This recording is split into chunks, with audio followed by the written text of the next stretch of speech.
Next half hour, we'll see what's making the headlines with Kevin Maguire and Andrew Pearce. So let's see what's on some of those front pages now. The Financial Times leads with the COVID-19 outbreak, with new cases reported outside China surpassing those reported inside the country. That story is also on the front of the Eye, which says every continent apart from Antarctica has now reported cases of the virus. Ministers are racing to prepare the UK for a potential sudden increase in the spread of COVID-19, The Guardian reports. However, schools and offices urge not to panic about the virus, is the headline in the Daily Telegraph. The Metro reports that 4 pupils at the school attended by Prince George and Princess Charlotte have been isolated amid fears they have the virus. And that story is also on the front of the Daily Express, which carries the headline, Virus Scare Hits Prince George's School. And we're joined tonight by the consultant editor of the Daily Mail, Andrew Pearce, and the associate editor of the Daily Mirror, Kevin Maguire. Welcome to you both. Great to see you. So we're going to talk about coronavirus, and we're going to start with the Eye. Virus now growing faster outside China than within it. Yeah, and I suppose the world is bigger than China. We've got 1.3 billion people in China, 7 billion plus in the rest of the world, but the number of cases above 80,000. But the truth is, still very few people have died around the world from this. The Eye traditionally, like lots of points, the cancellation of the Ireland-Italy rugby game at the weekend sounds a bit of an overreaction to me. The minister say not everyone affected will get a hospital bed. Well, you probably don't need a hospital bed if you're fit and healthy. Otherwise, if you're old or vulnerable, pre-existing conditions, you'd have to prioritise. And then there's some frustration over lack of government advice for those most at risk. Well, what can you really say? I mean, I just feel you've got to prepare for the worst, hope for the best, but there does seem to be a massive overreaction to me. The advice seems to be just keep washing your hands. Wash your hands, don't bad advice. Don't touch your face, yeah. Stay away from doctor's surgery, stay away from hospitals because you don't want to infect people. Stay away doctor's And surgeries. yet we read today that 600 people a week are going to be tested in doctor's surgeries. I mean, are they going to do that with their consent, without their consent? Is it going to be like the 1980s when people were tested for HIV virus without even knowing it? Because the government wanted to try and establish how bad the epidemic My was going to understanding be. is that at the moment you're only tested if you have been in contact with someone who's affected or if you've been to an affected area. Yeah. But they're broadening that policy They are out broadening so it. that anyone showing symptoms, regardless of whether they're going to start to be tested. But it's odd, because if they're showing symptoms, i.e. of cold, coughing, all the rest of it, You're gonna have breathlessness. they're supposed not to be going anywhere near a doctor's surgery. You're supposed to be ringing the NHS 111, whatever that service is, and not going into NHS centres because you might then get the surgeries might have to But we've close been down. hearing, haven't we, that there is conflicting advice being given by the Yeah. 111 service. There Some is, people yeah. are calling and being told to go to their GPs. Yes, I know. Surgeries. I know there's a friend of my daughter who'd been to Japan, came back and she didn't have the breathlessness, but she was sweaty and not feeling well. And they sent round an ambulance with a crew in the full hazard kit. I mean, there is something of an overreaction now. And I know you've got to take precautions, but it is just stay calm, carry on. And that was the message, wasn't it, from Matt Hancock, speaking in the Commons earlier. Let's have a look at The Guardian. The UK warning against mass panic as the race to halt the outbreak intensifies. Preparations, he was at pains to point out, are underway. Yeah, it's quite sensible precautions. And he's approached it, he set a 4-point approach, didn't he? If I can remember, it was contain, delay. Yeah, and the other two. I can't remember the other two, but the mitigate and research was the other. But in terms of that delay is important because you were talking about hospital beds there, Kevin. Delaying until we can get through the flu outbreak. That's right. Well, Hospitals won't be under so much strain. And he is saying they're expecting more cases in the UK. Well, we've only got 9 to 12 at the moment. Is it 12 or is it 9? I can't remember. We've got 13 yet. 13. Oh, okay, look at 13. Well, which is tiny. And they haven't said, they've not banned people going to Italy. They're just saying avoid the towns that are locked down. And yet they've stopped the England rugby match in Rome against the Italian national team. That's not it's Ireland. So Ireland. Oh, I see. Travelling to Ireland. Yeah, but that sounds like to me an overreaction. I heard the Irish Health Minister. What? You really at risk of that? Probably more at risk of drunkenness. Or one of those rugby matches. And people, it is just getting silly, I think. Yeah. I'm sorry, I know you can see your face, but yeah. But I do. Travel, though, is one of the Well, main it's the world, isn't it? It's spreaders what we of this. do. Why we've got so many cases appearing is Italians having travelled I still to different think areas. more people in this country will die of influenza this year than will die of the coronavirus. Yep. I think last year, on average, 600 people died in England from influenza. Nobody in England so far has died, or Britain has died from the coronavirus. Roughly 3,000 people a year die in car accidents and getting run over. I'm going to say, don't drive, don't cross a road. Something like 800 people die falling down stairs. What? Don't use stairs? Just keep on the flat. I mean, and there's almost a sense. Faster than the virus. And it's getting into stock markets. There's talk now of coordinated action worldwide to bring interest rates lower to stimulate the market. And China's talking about going on a spending spree to try and reconfigure their economy. I mean, we couldn't cut our interest rates much lower if we tried. Yeah, but they're so low already. Speculators on stock markets never want stability. They want to go up and down and making money out of it. Yeah, the spivs always do that. Yeah. Let's have a look at the Metro now, which has a story which is on several of the papers. Royal School in Virus Alarm. This is their school in Battersea. Yes. Prince George and Princess Charlotte. Yeah, so 4 kids there have been sent home. And you just know this school's going to close. I'm almost certain of it. I mean, not at the moment. 4 pupils in self-isolation. Yeah. Nobody's been diagnosed with coronavirus. Right.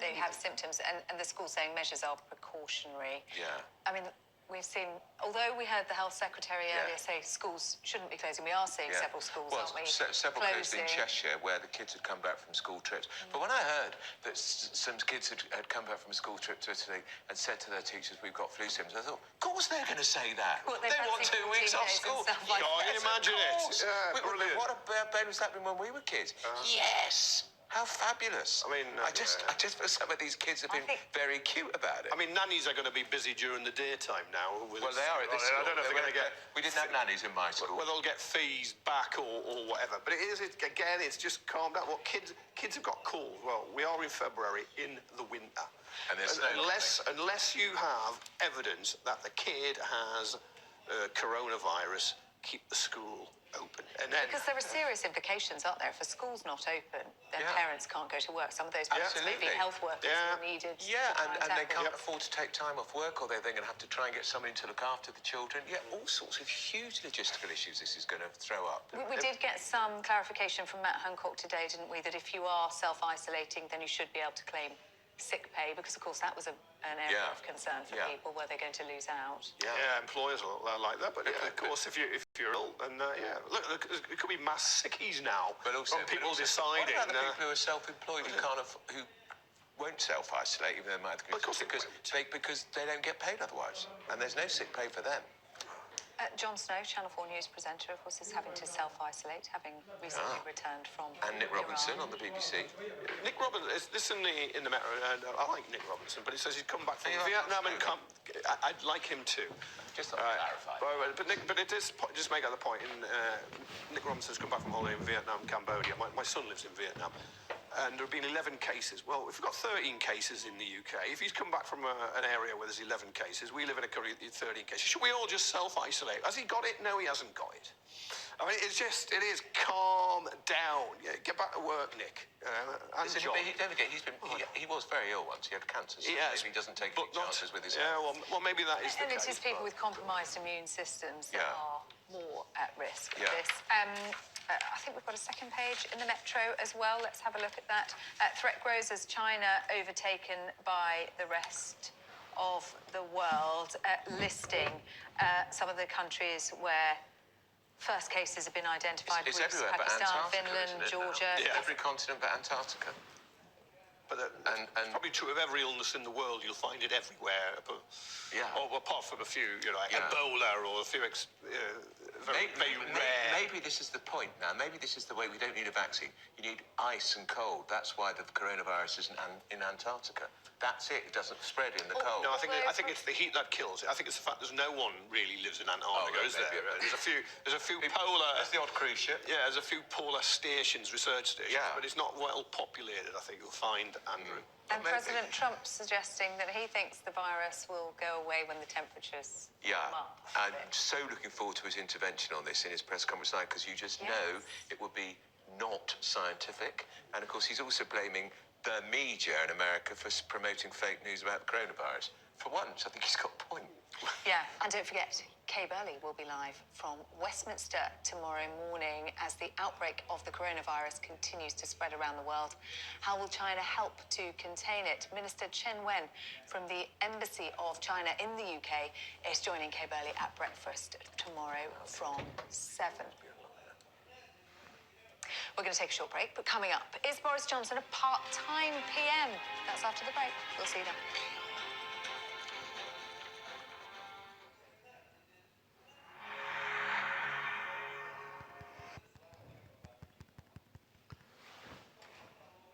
That's very sensible. Not bad advice. That's a bit of an overreaction to me. Bigger than China. 1.3 billion people in China. I mean, I just feel you've got to prepare for the worst, hope for the best, but there does seem to be a massive overreaction to me. Around an ambulance with a crew in, you know, the full hazard kit. I mean, it just look. I mean, it's just there is something of an overreaction now. And I know you've got to take precautions, but it is just stay calm, carry on. And that was the message, wasn't it, from Matt Hancock, speaking in the Commons earlier. Let's have a look at The Guardian. The UK warning against mass panic as the race to halt the outbreak in...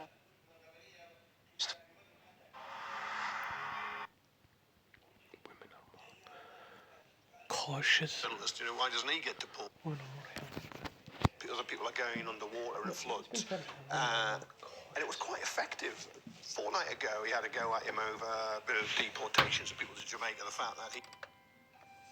Back to the papers now, and inside the Metro, Boris, the part-time PM, says Jeremy Corbyn. I actually thought he had quite a bash at Boris Johnson today, Jeremy Corbyn. A bit late. What's he doing there? But he's decided to get a bit more personal and understand the theatrics of Prime Minister's questions, which he didn't. Well, it is. He should have done it earlier. But he did it the part-time. It's been there 5 years, Kevin. In a Grayson Favour mansion last week at Chevening when other people are going underwater in floods. And it was quite effective. A fortnight ago, he had a go at him over a bit of deportations of people to Jamaica. The fact that Boris Johnson, came to...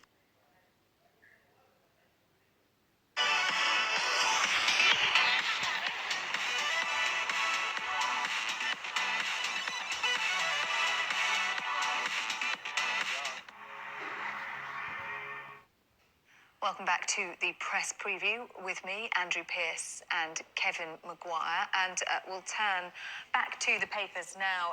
And inside the Metro, Boris, the part-time PM, says Jeremy Corbyn. I actually thought he had quite a good bash at Boris Johnson today, Jeremy Corbyn. A bit late. What's he doing there? But he's decided to get a bit more personal and understand the theatrics of Prime Minister's questions, which he didn't. Well, it is. He should have done it earlier. But he did it the part-time. It's been there 5 years, Kevin. In a Grayson Favour mansion last week at Chevening when other people are going underwater in floods. And it was quite effective. A fortnight ago, he had a go at him over a bit of deportations of people to Jamaica. The fact that Boris Johnson, came to Britain as a young person from the States where he was born, although he's a British national, and was dabbled in drugs and then conspired in the potential beating up of a journalist. You know, why doesn't he get deported? And I think when you get personal in Prime Minister's questions, as long as you don't cross a line, it's quite right. Johnson always does it, and he gets it. But Corbyn used to be too polite with his kinder, gentler politics, however that Well, didn't work. and also his question just meandered on too long. 12 days, and Jeremy Corbyn pointing out that he was quite happy to be seen at the floods during the election campaign, nowhere to be seen. I think it's a legitimate criticism. And while on the one hand, I think, does Prime Ministers should have to rush to all these things all the time? Look, we're in a 24-hour media age now, and he was there wielding his mop before the election. He was in Derbyshire, Doncaster, other places, in the floods, because he wanted votes. And then he seems deaf to the fact people have been saying, even that nice man, Mr. Haddock, who said, come on, Boris, I'm a supporter, come up and see us, I'll buy you a pint. I think he should have gone. These floods are way beyond normal. they've been extraordinary times, and he should have appeared. And of course, then last night he's at the NAF Tory black and white ball, where millionaires pay all sorts of vast amounts of money. A fundraiser for the party. Exactly. What he means is the People's Premier. He means is the Premier for people who have a lot of money to spend on the Tory party. So, I mean, his argument is that he delegates. His Yeah. Environment Secretary has been out and about, He has. and it would be a distraction to have him there from the vital work that the emergency services are doing. well, why did he You're go? not buying it. Again, the point Tory boy, Matt. Why did he go before the election? Yeah. He went for votes then, and now what? You don't care because you've got an 80 or 87 seat majority because Sinn Féin don't turn up. That I'm sorry, that doesn't look good, and it isn't good. People want the top person there. They want the Prime Minister. Yeah. No disrespect to George Eustace, the Environment Secretary, but he is not the top person. They want to know that he's concerned, but I he's going to do was something. talking to some Welsh MPs this week in the Commons, and they said one thing: the flood clean-up in Wales is delegated to the Welsh government, which is a Labour government, and he said they'd been told, but chief executives in Wales said, we don't want the Prime Minister here, it'll be a distraction, and the Welsh government certainly didn't want him there because he's a Tory Prime Minister. We haven't had time to do our other stories. We'll have to do them in the next hour. Just call me Harry. Kevin so wants to talk formerly about the known as Royals, Prince. because you know how much he likes them. Yeah. Get we've shot with a lot of also, them. See, Yeah. I just call you nothing. Bye-bye, mate. Off you go. Harry Wales. But take all the others. Take At least Andrew with you. That's the first time I've seen him talk about smiling that. for ages. Take We'll talk Uncle about that in more Andrew depth with in the you. next hour. Kevin, Which Andrew? Andrew, What, me? thank you No, both.